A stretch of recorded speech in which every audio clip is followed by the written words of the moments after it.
周末办了2场相亲会啊，哎呀，差点没给我送走喽。今天我才缓过来啊，咱来个唠嗑局啊。我跟你们讲，相亲会真的特别的卷。你要是高富帅啊，有车有房，工作好，赚钱多的，你就别听我在这叭叭。相亲会啊，那100个姑娘里面啊，能有80个相中你的。你要是条件普通啊，长相一般，甚至是没房薪资少的，你就别去凑合这个相亲会了。在老家或者是工作地找些靠谱的媒人或者家里人啊，给你介绍一下。你去相亲会，你就会发现啊，比你帅的、比你有钱的、条件好男人真的大把多了去了，显不出你的，去了基本都是当炮灰的。哎呀，我跟你们讲啊，我办这2场啊，一场是以大中专为主的，另外一场是本硕博为主的。哎呀，别问我为什么学历分组啊，现实所迫，不过多解释。没成想这报名的时候啊，这个大中专组啊，男士报名就有100多位，这姑娘才20多位，严重男女比例失调啊。这本硕博专场啊，男士是60多位报名啊，这姑娘就达了150多位。哎呀，给我愁的不行了。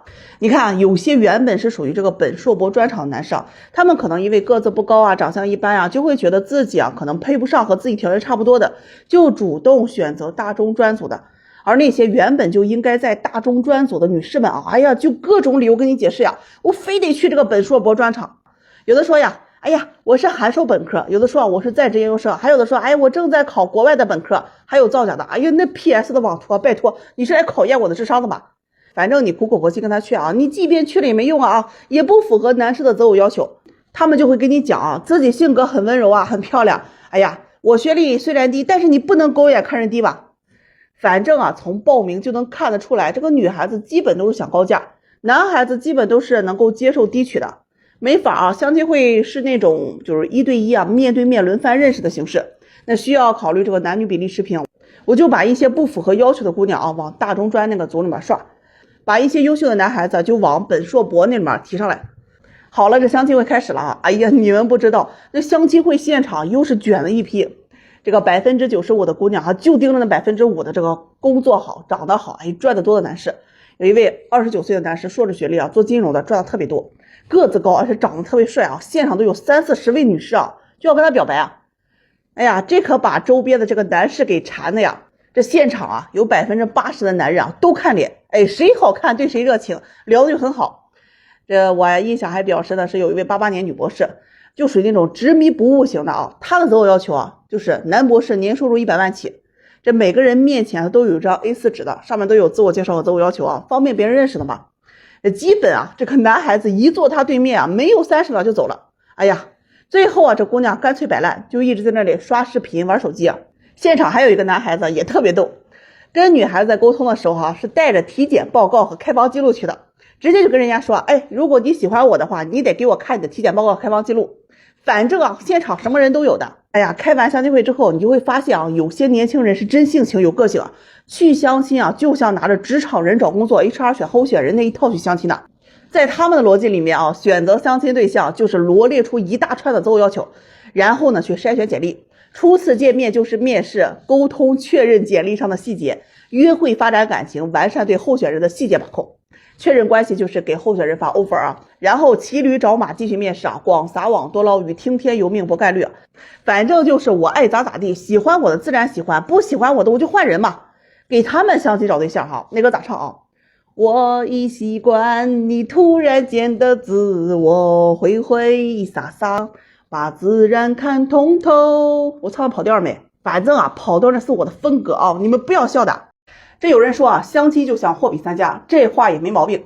但有的人是比较来比较去啊，最后不是选的性价比最高的，而是选了一家最贵的，还自己买不起。今天有一个姑娘在我办公室里哭嘛啊，说自己后悔了。哎呀，直接是给我整抑郁了。这姑娘是95年的，今年28岁，普通本科，国企工作。哎，长得确实漂亮，绝对有8分以上。她一开始来找对象的时候啊，要求总结就是想找一个差不多条件的。那毕竟马上30了嘛，表示啊自己也不想挑了。我就给她介绍了一位93年的，今年30岁，是985硕士，在上市公司上班，这有车有房，年薪是在25万左右。第一次见面，两人感觉都不错，相处了有1个多月，见了有3-4次。男士呢就跟她表白了，说自己挺喜欢她的。哎，人这姑娘呢绝对不慢热啊，也不钓鱼，说回去考虑2天。好了，第3天，她给男士说呀，哎呀不好意思，我是慎重的考虑一下啊，觉得我们俩不合适。哎呀，你说这给男士给整懵了啊，谈了1个多月了啊，手都牵了，还让抱了，怎么就不合适了？那我作为中间人呢，我就去问这姑娘原因啊。人这姑娘给的理由就是感觉男士啊还不够优秀，达不到自己的预期。哎呀，我一听啊，是真的给我愣住了啊！咋不优秀了？人有车有房还是全款，年收入20多万，父母都是体制单位的，那配你学历他也相配吧？这条件是可以了吧？哎，这姑娘就支吾了一下啊，就跟我说，哎呀，就是觉得男士个子有点矮，才175，还有点胖，170多斤，这要是能瘦下20斤啊，那就完美了。另外啊，年薪要是30、40万，就满足他要求的优秀了。真的，兄弟们，听完我就给整抑郁了啊！男士这条件在相亲市场上，他分分钟就脱单了。你想当县长夫人，你得跟着他从基层干起吧，最少有个10年8年啊！哪有捡县城的馅饼吃得好，人家当县长了，你给看上了。他说自己也不是非要去找什么官二代、富二代啊，也不是那种哎呀眼高于顶的女人，想找符合他标准的那种男人。我问他，我说符合你标准的这种男人哈，人家一定也挑的。那你有什么？他说我是有资本的，我长得很漂亮。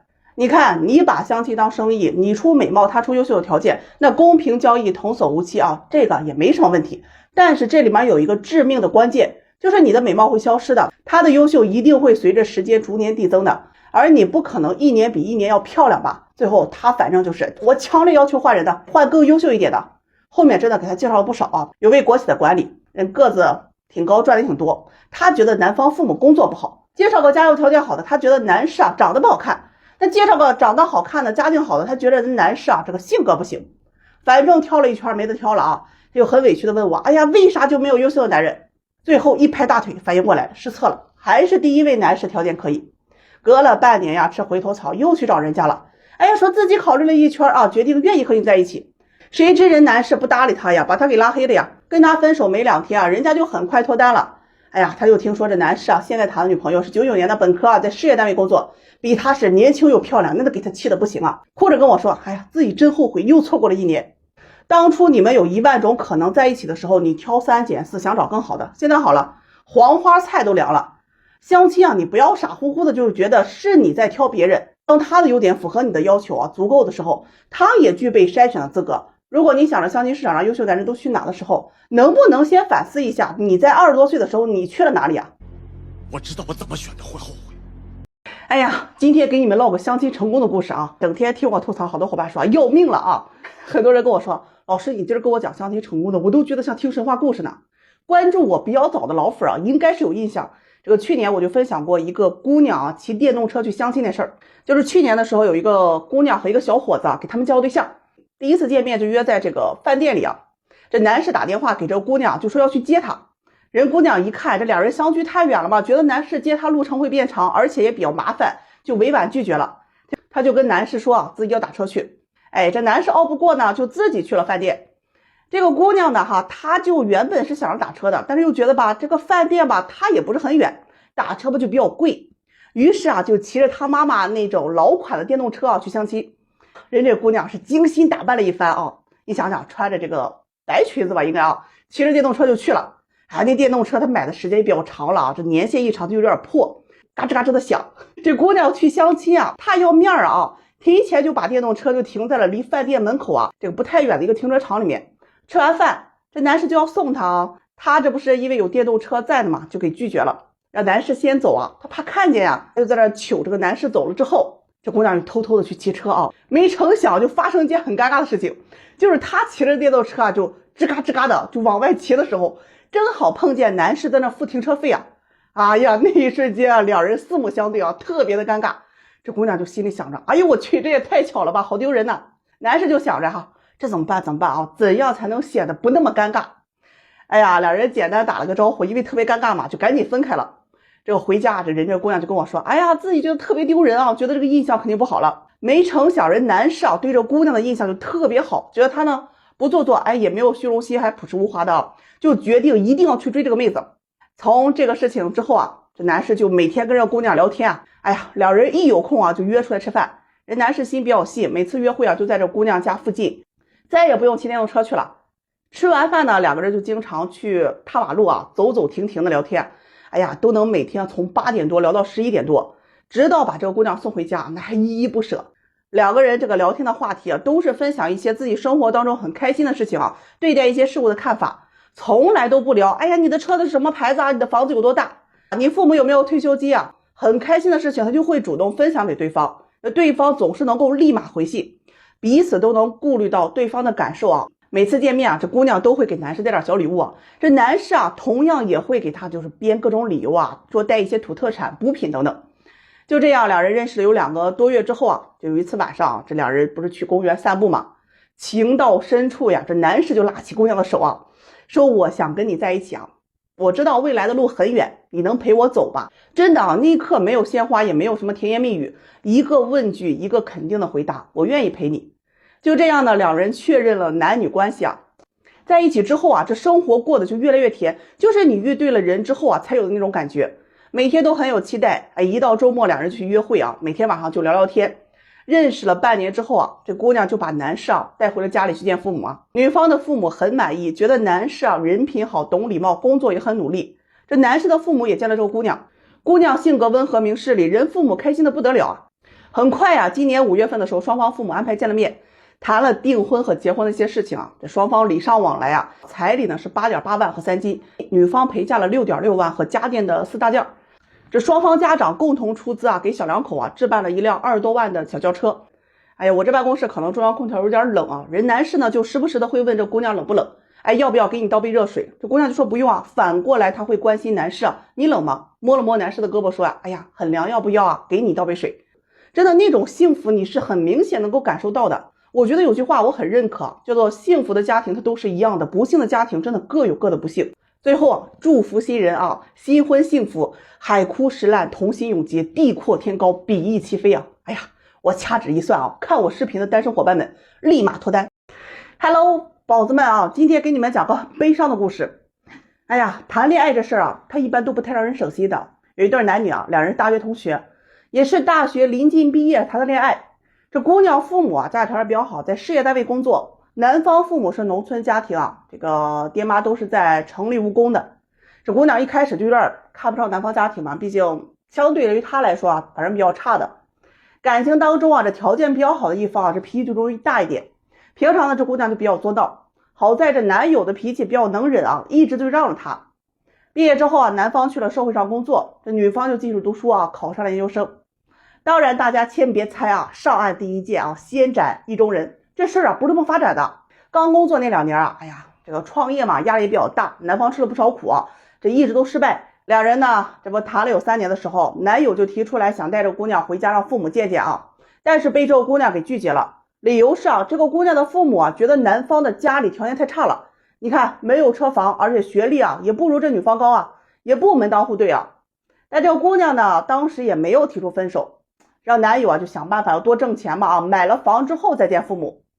这研究生毕业之后，女方就去了事业单位工作。这个姑娘就进了社会之后啊，她就心态就发生变化了，因为接触一些圈子啊，就越发觉得不太甘心啊。尤其是自己周边的这个女同事啊，嫁都很好啊，越想越觉得，哎呀，自己是事业单位的啊，硕士学历，家庭条件也不差呀，怎么就不能找个门当户对的男朋友？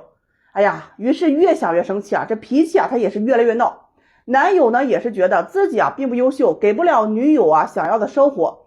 哎呀，处处也是忍着让着啊。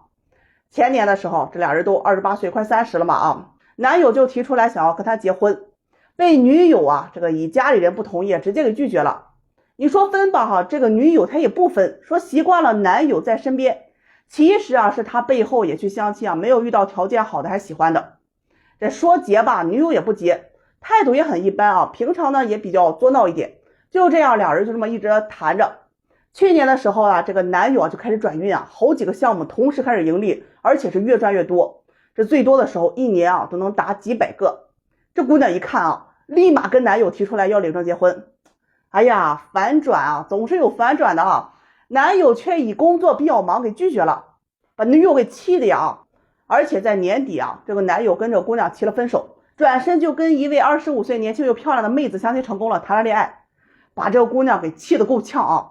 哎呀，他就跟我说呀，自己现在已经30岁了，去相亲啊，他遇到的男士条件的是一位不如一位啊，想来想去还是自己男友好啊，他就特别委屈啊，觉得自己啊是在男友最困难的时候陪着他的，还谈了8年呀，青春都没有了，现在条件好了，却把自己给踹了，越想越是不甘心啊，问我有没有机会啊，想要去挽回她男友。拜托你们要搞清楚啊，事情发展到今天，本质问题在哪里？好吧，你扪心自问一下，你真的有好好爱他吗？你现在不甘心，只是自己沉没成本太大了。谈了8年，你都30岁了，原本看不上的他突然有本事了，还能找到一个比你还年轻漂亮的。当年他提结婚的时候，你干嘛去了？但凡之前任何一个时刻你想结婚啊，估计他都得屁颠屁颠乐的不行了吧？你还不是一边享受他的好，一边盯着他这只股票呀，是涨还是跌？万一他跌了，估计你比任何人都要庆幸，好在老子没买。现在他涨了，开盘了，后悔了，想分钱了，当初没下注，你怨谁呢？你自个儿还在骑驴找马，中间还不努力，脾气不好，又作又闹，爱情就是愿赌服输，你得面临这样的风险的。你问我挽回啊，我觉得这事儿根本就挽回不了。一段感情啊，其实不怕两人谈了多久，父母多不待见，条件相差有多大，最怕的就是你在感情当中啊消耗他的情绪，又作又闹，而外面正好有人可以满足他的情绪，又温柔又体贴，他有条件了，有本事了，吸引来的又是一些年轻又漂亮又善解人意的，让这个男人突然之间觉得呀，原来这个世界上是有女人愿意给我提供情绪价值而不消耗我的情绪的。这种可能性的存在使得你们的感情啊岌岌可危。你现在可以啊用责任绑架他，谈了8年了，你竟然把我给甩了。但是你要清楚的是，就算今天你可以挽回，看在这8年的感情上，好，他跟你谈恋爱又继续下去，他最终出轨的概率也是非常大的。毕竟很现实的一点啊，以前你作的时候他只能忍，现在你作，他心里很清楚，他有条件了，他可以不用再忍你了。人性就是这个样子，你怨不得别人，看准了没压住啊，开盘这事儿你得认。这相亲找对象，很多姑娘都不理解，为什么我要求不高就是找不到的。上午来了一个姑娘要找对象啊，95年的，身高在165，身材匀称，本科学历，在国企上班，年薪啊8万左右，父母都是事业单位的，整体条件都确实不错。我问他你想找什么样的？他说哎呀老师，我要求不高啊，条件跟我差不多就行，本科学历，有房子，有稳定工作，人品好就可以。我一听啊，这要求还可以啊，确实不高。他和我说呀，婚姻最重要的就是两人3观合适啊，一条心能把家庭给经营好，条件啊都不重要。哎，我听完呀，这姑娘人是真的不错，我就给她介绍第一个男生啊，94年公务员，市区里面有房子，个子也比较高，在1.8米几，长得也挺不错，就是父母在农村啊，有个姐姐。这姑娘一听啊，哎呀，那表情我学不太来啊，就是微微皱眉啊，跟我说男士人挺好，就是家呀是农村的，不太行。我爸妈都是城市的，他们也不太愿意。你看有没有城市家庭的呀？啊，听完了我又给他找，就介绍了第2位，93年的，硕士学历，是高中的数学老师，身高175左右，长得也还可以。这一家子啊都是书香门第，父母都是老师啊，也有退休金。这姑娘听了就说，哎呀，这个条件也行，但这高中老师会不会太忙了呀？平常都得有晚自习吧，而且教数学肯定啊课程安排也比较多，也比较紧，家里啊那肯定顾不得了呀。你看有没有工作轻松一些的，时间比较多的，我想着周末一起出去约会啊都方便。哎，咱是做服务行业的，一定要有耐心。于是我又给他介绍了第3位，我这回啊一步到位啊，94年的，985本科，事业单位工作，双休，人长得又高又帅的，父母还都是事业单位退休，独生子，条件好得很啊。我想着这回怎么也该可以了吧。这姑娘听完就支吾吾的问我，他1年多少钱呀？我说1年10万吧。这姑娘又是微微一皱啊，哎呀，这工资啊跟我都差不多了，是有点太低了吧，这养家肯定会很困难的，有没有年收入高的呀？啊，我听完真的忍不住了啊，再忍下去乳腺增生了呀。姑娘，你到底想要啥样的？你不是说你要求不高吗？她说我要求确实不高呀，那也不能太低了呀，学历最低本科吧。哎，男人得承担养家的责任呢，现在物价都高，如果房子有贷款，这收入怎么也不能低于30万吧。另外家里条件好点，哎，别拖后腿，毕竟我父母都是事业单位的，我是独生女，男方也得是城市家庭独生子吧，父母有退休啊。这房子啊得考虑孩子以后上学的问题，市中心靠学区最好了。另外呢，我身高165，穿鞋都有170了，男方低于180，他不好看啊。你看我长得也挺好，身材保养也不错，我虽然不看脸，但男方也别长成个歪瓜裂枣吧。哎呀，听完这姑娘这一顿输出啊，我就觉得我得抓紧吃降压药。我问她还有吗？这姑娘说啊，差不多了啊，还有就是男方性格要稳重，对我好，有耐心，孝顺父母。这个时候我真的是忍不下去了，姑娘你拿我这当许愿了呀？你这要求太难了啊，我这边帮不了，实在不行啊，你也买个票去四川找大夫，问人家愿意给你让座不？他说呀，我这要求不高呀，怎么就不行了？姐妹儿，相亲啊，不怕你要求高，就怕你要求多呀。你看你整这一大堆，同时符合要求的男人，我就算全球我给你扒拉也扒拉不出来啊。又要帅的，又要赚钱的，家里条件还好的，还要对你好的，能孝顺你父母的，这比你让我去找思聪娶你都难呀。你要么从这一堆里面选3个，要么出门右转有电梯啊。这姑娘说，那行吧，我找个有钱长得帅的，加上条件好的可以吧？哎呀，那一瞬间啊，顿时哑口无言呀。今天刺猬开门不利啊，这给你送进来了，你这是做梦一直没醒，搁我这梦游呢。这姑娘不信，就觉得自己要求不高，觉得我能力不行，转门出门啊，要去找别人去了。有些女生你来找对象啊，总说自己啊找个条件差不多的，你给她找到了吧，她就想要其他的要求，比如说身高、颜值、情绪价值，反正是要求越来越高，谁也看不上。剩女是咋来的？就这么来的呀。这男人挑女人啊是平分思维，这部分的分值啊低不要紧，那其他的分值高，总分不低就好嘛。女人挑男人那是木桶思维啊，短板决定评价，但凡有那么一点不好的，完蛋。我跟你们讲啊，今天一姑娘来找我介绍对象，让我见识到了啥叫做梦天花板。她先是问我，老师，我为什么一直嫁不出去呢？我问她，你是不是择偶要求太高了？她说我要求一点都不高啊，市中心有车有房，年收入20万，工作稳定，阳光帅气温柔体贴就可以。我掐指一算呢，姑娘你这命中缺男人啊，你带上身份证去12306订票，去四川一个叫乐山的地方，你拜拜大佛啊，你让他起来，你去做呀。这姑娘听完就跟我说，知道自己的年龄啊有点大，既然男人不愿意娶她，那她就不要车房彩礼，诚心招上门女婿，愿意提供车和房啊外加彩礼，符合要求的择优录取。这话一出，说实话我当时是有点吃惊的啊，一般能提出上门女婿都是有实力的呀。我问他，你可以先自我介绍一下，说说你招上门女婿的要求，我这边粉丝也可以啊，线下有资源，看看有没有合适你的。他说自己今年32岁啊，老家是有车有房，年收入15万，本科学历，父母在国企退休，独生女。要求男方啊，身高175以上，外貌没有明显的短板，年收入50万以上啊，没听错。这出生的孩子啊，男方要跟女方姓，毕竟人家招上门女婿嘛。女孩呢可以给男方姓。还没等他把话说完呢，我这血压蹭的就上来了啊！你这牌打的啊，4个3啊，要炸我2狼啊！姐姐，你这是招上门女婿啊？他说对啊，我给男方彩礼，也不用男方买车买房啊，这不就是招上门女婿吗？姐妹儿，你是市中心全款车房吗？他说不是。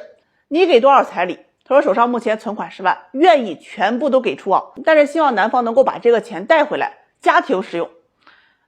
听完我跟王爸当时那一瞬间就感觉特别无奈啊，我真的是头回啊听上门女婿这样式的。你知道这种上门女婿是啥样的吧？上一个找我招上门女婿的姑娘啊，人父母是在温州做生意的，年收入多少我就不说了，但人家招女婿的条件啊，一套全馆市中心的房子直接落男方的名下，一辆这个宝马5系代步车给男方家里补贴30万，女方全包婚礼所有开销，吃喝拉撒睡啊，衣食住行女方全管，这才叫上门女婿。好家伙，你这要求啊，你找人大佛人估计都不愿意给你让座的。这姑娘听完说，我目前还没有这个能力，但是以后会对这个男方好，虽然上门，但依然会尊重他。我一听啊，婚后工资给男方不？他说不给。婚后谁养家？这姑娘来了句啊，那肯定是男方养啊。大妹子，我真的是让你给整无语了啊！公司招聘人还得写个高薪诚聘呢，给人说好福利待遇，你一个个体工商户去挖人年薪50万的企业高管，给的条件是月薪3000包吃住，那谁跟你玩啊？付费当上门女婿啊，让人笑掉大牙，大白天这不做梦吗？这条件男人图你是1亩3分地儿，还是图你管吃管住10万彩礼啊？孩子还得随你姓，人还得随你父母生活。估计这年薪50万都得落你管着，周扒皮见了你们家都得高呼一声牛逼啊！资本家看了你都得流泪啊！还是你会整活呀？我问他啊，有个男士32岁，单亲家庭，母亲打零工，无房无车，普通本科毕业，年薪在8万左右，家里这条件确实也买不起房子，抱不上儿子嘛。这男方愿意上门是真心入赘。这姑娘一听啊，那头摇得跟拨浪鼓似的，直蹦高啊！这条件让我去嫁我都不去。我听了我也蹦高啊，那你就继续单着嘛，别老自己白日做梦。反正跟他唠嗑就跟那菜市场讨价还价一样，这姑娘的择偶要求是一降再降，最后要求男方175以上，本科学历，1线城市生活，年收入20万以上，父母城市户口，有退休，82年到90年的未婚帅气男士。请符合要求者积极联系我报名，给报销来回的大巴费用。这姑娘不给出机票，太贵大家请自理。一定要看清楚是这个姑娘招女婿人家那个温州厂长女婿找到了请不要报错名。最后再说一遍你要想找对象，你先去市场摸摸自己底牌多少。相亲这个圈子大家都是名牌打扑克，你拿个对3当王炸，那丢人的还是你自己你得有硬牌。老实话当放屁，你是怎么做到的呀？今天天气好出来走一走，这躲开了5一出来散散气要不容易给逼出病来。昨天晚上我在评论区里面跟一个仙女杠起来了事儿是这么个事儿，我昨晚不是刷视频嘛，只刷到了一个姑娘拿着自己的离婚证，特别开心不说出来我都以为那是结婚证呢。她说终于离婚了呀，说自己经历了一段多么多么不堪的婚姻。一听那离婚理由我都要吐血，就是大半夜她前夫上卫生间门没关嘛，就因为这事儿两人吵起来了，她一气之下跑出1个多点，那前夫就给她打电话过来她不接，就直接拉黑了。回来就看见这前夫竟然在床上睡觉，于是两人又大吵一架，心灰意冷离了婚。他就劝那些在婚姻当中过得不幸福的姑娘们也早点离婚，走出失败的婚姻。我打开那评论区一看那些言论真的刷新我的三观有2个评论点赞还蛮高的这个有一个说对我也离婚了，分了他半套房子，离就得离狠点。这另一个就说一定要勇敢提离婚现在2条腿的男人这么多，又不缺男人，干嘛要委屈自己？终于看到几个这个三观比较正常一点的。那你跟谁结婚不都是要经历这些鸡毛蒜皮吗？那婚姻就应该互相包容，难道过不好你就要离吗？那家伙下面一堆这个评论讥讽你是专家，你会包容，你有女德，你高尚等等。还有一个评论说我就离婚了，结婚1年多要了他1套房子1辆车，你们离婚不要给他留下任何钱房子能要就要，彩礼我都后悔了，没要个30万，过了这个村可就没这个店了。现在离婚又不丢人，过得不幸福就要勇敢的提出离婚。姐妹们，人就这一辈子千万别委屈自己。就这个评论下面那好多人都跟人评价对我就后悔了没有多要彩礼，你太幸福了，开始了新的人生。我看了实在是没忍住就在下面给回了一句老鼠屎，就这3个字。这个姑娘就跟炸了锅一样，噼里啪啦的骂了我有800多个字我打开她的个人主页一看那些视频真的很辣眼睛不是自我美颜对着自己的脸拍800遍，就是露胸露大腿，那扭腰扭腚搔首弄姿给男人释放求偶信号吗？真的，他骂我还嫌和他怼浪费我时间嘞。我一直没稀的搭理他他就不停的艾特我，没法我又回了他一句果然老鼠屎。最后他一怒之下就给我拉黑了。我就很无语现在的离婚竟然成了一件很骄傲的事情，那成群结队的人都拍视频昭告天下，干嘛呀？你自由了，你要开始选男人了吗？与其网上晒自己的离婚证那不如真的回到老家通知你们整个村的人，敲锣打鼓为了你大摆宴席，吃大个3天3夜，人来人往都是为你感到自豪光大明媒的光宗耀祖了呀。以前的婚姻性格不合都是要互相磨合互相包容，能过咱就不离的。哎呀妈呀，现在呢能离咱就不过了，那冷静期他也拦不住。以前呢都觉得离婚呢是一件丢人的事情，现在离婚呢都成了光门耀祖了，大街上到处说那些个离婚理由你们都想象不到。前2天有人还咨询我就因为谁给谁洗袜子这事儿，那吵到闹离婚的，1双袜子而已，上升到你不爱我了，你女权他男权。原本呢这5一是有3场婚礼的，都没好意思跟你们说散了2场了，还有1场是结婚前一晚，2人也是因为鸡毛蒜皮的小事情吵了起来，这些嚷嚷不都过了吗？还有那些常年混迹在相亲市场上挑3拣4的主性格强势，自我意识也不清楚，明明自己要啥没有，就觉得自己那美的不行了厉害的牛的了，非要找个条件好的有钱的，我都不知道是哪里来的自信还狮子大开口，彩礼动不动就要几10万，真的谁要娶你们，那祖宗坟头得让人挖了。婚姻如人饮水，冷暖自知，关起家门过好自己的日子，没有婚姻是一帆风顺的。最后奉劝那些舔狗们远离那些晒离婚证的女人。说的是。今天一位43岁大哥来找对象未婚保安队队长，没房没车，父母主要是务农的，咱也不知道是不是队长这个职业赋予了他什么。我问他择偶要求，他说要找个年轻的，30岁以下，能生孩子不要彩礼的。听完我都愣了呀，大哥你别来我这做梦了你一个平时放屁都打脚后跟的人，要是能有那能耐那运气，能找个小10岁的还不要彩礼的，那也不至于来相亲了呀。他说自己是个潜力股想当年以1人之力是撑起全公司啊，上到老板下到员工都得靠他吃饭，一个月赚的最多的时候都能达到8000多，大家都嫉妒他，导致他失业被算计。他和我说呀，他最近准备开个有特色的饭店，正在融资100万，这个饭店未来的盈利至少是1000万，那个时候谁跟着他那可就享清福了呀。所以他现在必须要找一个年轻优秀的姑娘配他。听完真的没有控制住啊，我眼前飘的全是牛啊，林子大了什么鸟都有啊，一时之间我竟然不知说什么好了。我先试探的问他的择偶想法，我说30岁以下的人呢，这种姑娘我肯定是帮不到你，35岁以上你要是同意我给你看看，彩礼这事啊咱就别想了，先认识人吧。他说行，那就先看看。我问他38岁离异带个女儿行吗？他说不行，我现在没有钱，没办法给别人养孩子，这以后有钱我也不甘心养。听完我就忍了。